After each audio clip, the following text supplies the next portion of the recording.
So yeah, let's jump straight into it. I'm going to present DATATOPIA, so the world of unlimited industrial data and exploration. And that sounds a bit utopian. This is also where the name comes from. My name is Michael, and I'm here for Pro to Future and the Johannes Kepler University in Linz. Now, to get a few things out of the way, the problem formulation is that in industrial machine learning projects, there often is an abundance of data theoretically available, but companies usually are a bit protective, as their sensor data often also contains sensitive production line information that could be used by rivals to replicate their process. So with this introduction, this is also the problem we want to tackle. We want to make it easier for industry partners to disclose their data, or at best not disclose it at all, but rather with an intermediary. Now, the research areas this covers is generative AI methods, and specifically something we quickly coined generative rules, and of course then the visualization of high dimensionality feature spaces. And the goals are data privacy, quality of generated data, and it's supposed to be domain agnostic, and our outcome, or our preferred outcome, would be a position paper. So for now the project is in its infancy, and most of the things presented are not actual experiments, but rather ideas. And of course it started in June last year, and now is May 2023. Now, we envisioned this framework for working with industrial data. Here is at the top, the yellow hexagon says that this is the sensory input platform. This is where sensor data from the production line is supposed to be processed by our data generation framework in a first step, so in an unsupervised way, with, for example, generative adversarial networks or variational autoencoders. And then in an interactive part, domain experts should be able to view the generated data, which can become very tedious when only confronted with line plots, and then choose parts of the samples that they deem important or that they deem as possible machine learning targets or classification targets, and those are then learned by AI agents as rules, which is then incorporated back into the data generation framework to improve the data quality and increase the actual information content of the data. Because if we want to use only a subset of the available data of an industry partner, then we are sampling, and this introduces statistical error, and we aim to alleviate this by bringing in the domain expertise. Yeah, these are the generative methods I mentioned earlier. So variational autoencoders, GANs, copula, and for time series data, which, yeah, on the prior slide I had the types of data. We decided to focus on time series and ultra-wideband data, which is now a very new field, UWB. And this is a sketch of what the interactive part is supposed to look like. Of course, sensor data is visualized, and then the top rectangle encapsulates an interesting part in the data that is then preferably found more often in generated data. So this could be a target, meaning that a machine somewhere in the production line has failed with these sensor readings, and we want to simulate this in the produced data. And yeah, this, of course, it shouldn't look directly copy and pasted, because then why would we even do this whole project? And of course, simple thresholds could also be used to ensure the quality of the produced data. And one of the main problems in general with data generation is, is that the metrics available are usually concerned with, or usually don't really say anything about the information content, because I think a few slides earlier I mentioned metrics. Yes, So usually you use novelty, validity, and uniqueness. So novelty, whether the produced data is just the same as samples already found in the training set. And these don't really tell anything about the correct information content. And one example of a good metric for generated data is the Fréchette inception distance, which is based on the inception network.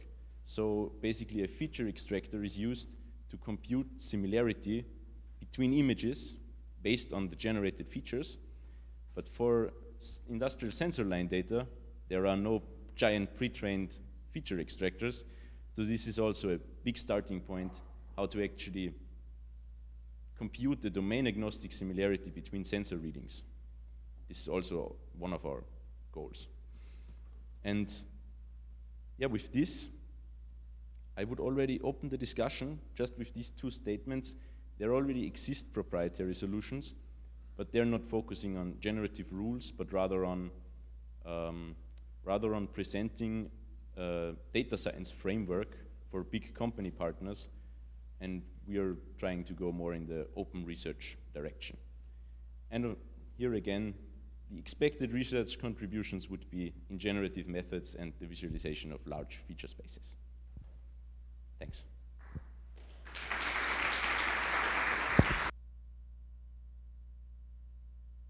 Okay, thank you for your presentation. And as was mentioned, now the discussion is open. So do you have any questions for the presenter? Okay, there are two questions here. Hi, thank you very much for your presentation. This is actually a really, really interesting topic. I have been cooperating with one company which is specialized on using computer vision in entire industry, and it was such a big problem to get the data. We usually don't get real samples, we just get some description of this. Like if there is a tire with some 3 centimeters of the rubber going somewhere, it's the problem, but we never seen the real examples of these flaws. They have just described it. Yeah. So so I think this is really, really important to do these generative data sets. And will you be specialized also on 3D data, for example? Or no, for now the planned data is going to be ultra-wideband and time series, so precipitation, global weather data, and as we saw earlier, temperature and humidity.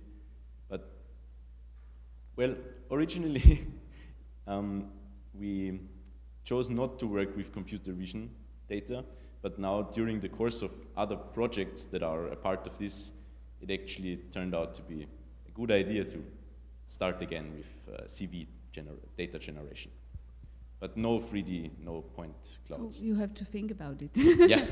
Because it's, the data is lacking everywhere in these like machine vision projects. So maybe think about the 3D as well. Then I will have to go and read some papers. Okay, thank you. Thank you. Okay, thank you for the question. There was a second one. So my question is, have you considered, maybe, I don't know if there is a difference between generative data and synthetic data, because generative is something I think maybe different. Yeah, I think the names are used synonymous. Okay, so synonymous, so do you consider some sort of physical process or physical description or some model that will be described by maybe some differential equations or some other types of models, and then simulate maybe some noise add some noise into the process, or do you want to go to with the approach of similar to like computer vision, where you have just distributions of data and you try to model the distribution by a very general kind of approximator as a neural network, for instance? So in order to remain domain agnostic, the plan is to go the learn route, so learning distributions. But I can definitely see for specific sensor types that working with mathematical models, especially for ultra-wideband, to be a better solution probably than just learning neural networks. Okay, thanks. Okay, I think there have been questions behind you. Just one question about the distribution of the signals. Don't you skew the distribution and maybe, for example, regarding outliers? So will you represent them correctly when you synthesize data? So the outliers would then be possible anomalies or classification targets. Yeah. Exactly. Yeah. Yeah. This is exactly where the generative rules would come into play. I'm not sure how in generative literature they deal with the skewedness, but in order to correctly represent these outliers, it would make sense to introduce either a special loss or even for generative adversarial training as an extra discriminator that focuses on these parts, or maybe perform some sort of component analysis beforehand to find the low variance parts or the least represented parts that might be chosen as noise. But yeah, do you have anything in mind, maybe particularly? No. Okay. But you're not doing that yet. You're not doing that. No, no, no. It's a good question. No, we've not thought of this. Okay, thank you. Maybe one last question, if I think there was someone asking. Okay. Okay, no. Then, well, thank you very much for your presentation. And thank you also for the questions. Thanks for having me.